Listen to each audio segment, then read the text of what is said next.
নেমু ইয়াত 1000 জোপা আছে। 1000 জোপা। হাঁচি আছে। হাঁচিও আছে লগত। তাৰপৰা গাহৰি ফাৰ্মো কৰি আছো। তাৰপৰা লোকেল কুকুৰা আছে। এতিয়া সিজনতো মানে নেমু যাৰ আছে বহুত ভ্যালু হয়। নমস্কাৰ বন্ধুসকল, আসাম ফাৰ্মিং চেনেললৈ আপোনালোক সকলোকে স্বাগতম জনাইছো। আৰু আজি আছো মই এখন নেমু বাগানত, নেমু বাৰীত।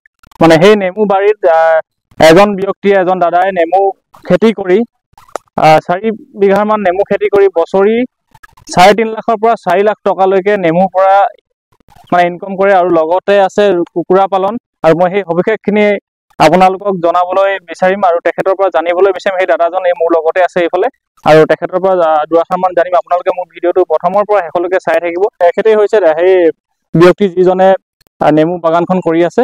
দাদা নমস্কাৰ। নমস্কাৰ। মোৰ নামটো মনিল টাই, যোৰহাট ডিষ্ট্ৰিক্টৰ জগদুৰাম মিচিং গাঁৱত মোৰ ঘৰ। হয়, আপুনি এই নেমু খেতি আপুনি কিমান বছৰৰ পৰা কৰি আছে? আজি প্ৰায় 10 বছৰ হ'ল। 10 বছৰৰ পৰা কৰি আছে। তো ইয়াত আপোনাৰ কিমান মান নেমু আছে? নেমু ইয়াত 1000 জোপা আছে। 1000 জোপা। হাঁচি আছে। হাঁচিও আছে লগত। তাৰপৰা গাহৰি ফাৰ্মো কৰি আছো। তাৰপৰা লোকেল কুকুৰা আছে। লোকেল কুকুৰা আছে। মানে একেলগতে মানে গোটেইখিনি কৰি আছে। আৰু এই যিটো আপোনাৰ এৰিয়া আছে, সেই এৰিয়াটো আপোনাৰ কিমান বিঘাৰ এৰিয়া? গোটেই এৰিয়াটো 9 বিঘা মান হ'ব। 9 বিঘা মান এৰিয়া। আৰু এইবিলাক নেমু যিহেতু আপোনাৰ এইখিনি নেমু মই দেখিছো এতিয়া ফুল ফুলিছে। হয়, আমাৰ যিবিলাক নেমু হয় মানে অকল এটা বছৰ বাৰিষা চিজনত লাগে আৰু এতিয়া পকি যায়। আপোনাৰ ফুল ফুলিছে মানে। অলৰেডি আপুনি 12 মহীয়া। এইটো আপুনি পুলিখিনি ক'ৰ পৰা বা কেনেকে ধৰণে আপুনি পাইছে? আমাৰ ওচৰৰ দাদা এজনৰ পৰা মই লোৱা বুলি। হয়, বিচাৰি পুলি আৰু। হয়, সেইকাৰণে ল'লো। হয়, ইয়াতে আপোনাৰ কিমান ডিষ্টেন্স দি কিনে আপুনি এইখিনি ৰুবলগীয়া হয় বা নেমু খেতিৰ ওপৰত? মই প্ৰথম ৰোৱা মই নিজে ভুল কৰিলো। এনে ডিফাৰেন্সটো 9-10 হ'ব লাগে। মই 7-8 ৰুলো। অলপ ডাঠ হ'ল, ডাল চাল কাটিবলগীয়া হ'ল। হয়, ইজোপাৰ পৰা ইজোপালে মানে 9-10 হ'ব লাগে ফুটটো। 9-10। হয়। তাৰপিছত আপোনাৰ দীঘলেও 9, এইফালেও 9 তেনেকে দিব লাগে। লাইনটো দীঘল লাইনটো আপোনাৰ 9 দিব লাগে, বহলে 10 দিব লাগে। আৰু আপুনি কেনেকে ধৰণৰ কেয়াৰ লৈ থাকে মানে এইখিনি? কেয়াৰটো মই মানে সিহঁতৰ পোকৰ কাৰণে স্প্ৰে মাৰো। হয়। তাৰপিছত সাৰ জাবৰবোৰ দি থাকো আৰু। হয়। বছৰি মুনাফা ধুনীয়া হয়। হয়, কেনেকুৱা ধৰণৰ আপোনাৰ ইনকম আহে ইয়াৰ পৰা?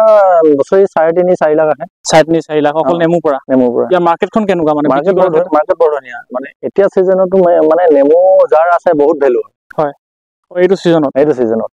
হয়, আৰু বিক্ৰী ক্ষেত্ৰত মানে আপুনি কি নিজেই বিক্ৰী কৰিবলৈ লৈ যাব লাগে নে ইয়াৰ পৰা লৈ যায়? মই নিজে দিওঁগে আৰু তেওঁলোকে নিবলৈও আহে। হয়। আৰু ইয়াত কিবা মেডিচিন দিবলগীয়া হয় নেকি? মেডিচিন তেনেকে ইউজ নকৰো, পোকৰ কাৰণে মাৰো আৰু। পোকৰ কাৰণে মাৰে। বাকী এইবোৰ চব জৈৱিকে কৰিছো। জৈৱিকে খেতি কৰিছে।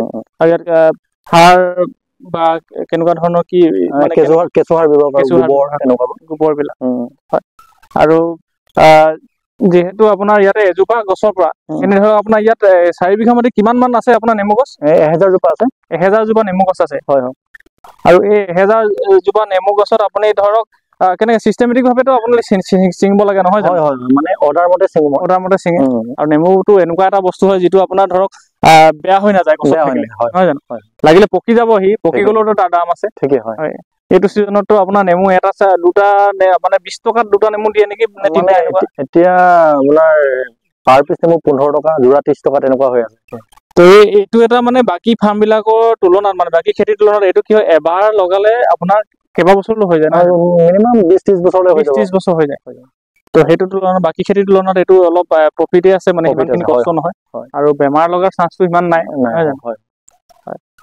আৰু আপুনি লোকেল কুকুৰা কৰি আছে বুলি কৈছে। লোকেল কুকুৰা মানে কেনেকে ধৰণে কৰিছে আপুনি? বন্ধ পদ্ধতিত নে ইয়াতে মুকলিকে মেলি দিয়ে? নেমুৰ ভিতৰতে মেলিছো। নেমুৰ মানে যিকেইটা পোক আহে ন, এই পোকবোৰ খাব পাৰিব। সম্পূৰ্ণ নেচাৰেলি পুহিছো আৰু। কিমান মান পালন কৰে আপুনি লোকেল? এতিয়া প্ৰায় 500 মান আছে, সৰুৱে ডাঙৰ। তো সেইখিনি আপোনাৰ কেনেকৈ বিক্ৰী কৰে, মানে মাংসৰ কাৰণে নে কণী? কণীও বিকো, মাংসও বিকো। কণী মাংস দুয়োটাই। সেইখিনি মুৰ্গীৰ পৰা কেনেকুৱা ধৰণৰ প্ৰফিট? মুৰ্গীত যথেষ্ট প্ৰফিট হয়। খালি ঠাণ্ডা দিনত অকণ কেয়াৰ ল'বলগীয়া হয় ন। ভোকা মৰা বেমাৰ নহয়, তাৰ কাৰণে ইনজেকশ্যন, ৰাণীকেট ডিজিজ তেনেকুৱা ইনজেকশ্যনবোৰ ব্যৱহাৰ কৰি আছো। আৰু খোৱা বোৱাৰ ক্ষেত্ৰত কেনেকুৱা ধৰণৰ ফিডবিলাক ইউজ কৰে? মই ঘৰুৱা ফিডে ব্যৱহাৰ কৰি আছো। চাউল, ধান তেনেকুৱা ভাত চাত এইবোৰ পেলনীয়া সেইবোৰ দি আছো। অন্য ফিড ব্যৱহাৰ কৰা নাই। কুকুৰাখিনি এইখিনি গোটেইখিনি একদম সম্পূৰ্ণ পিয়ৰ লোকেল নহয় জানো? পিয়ৰ লোকেল।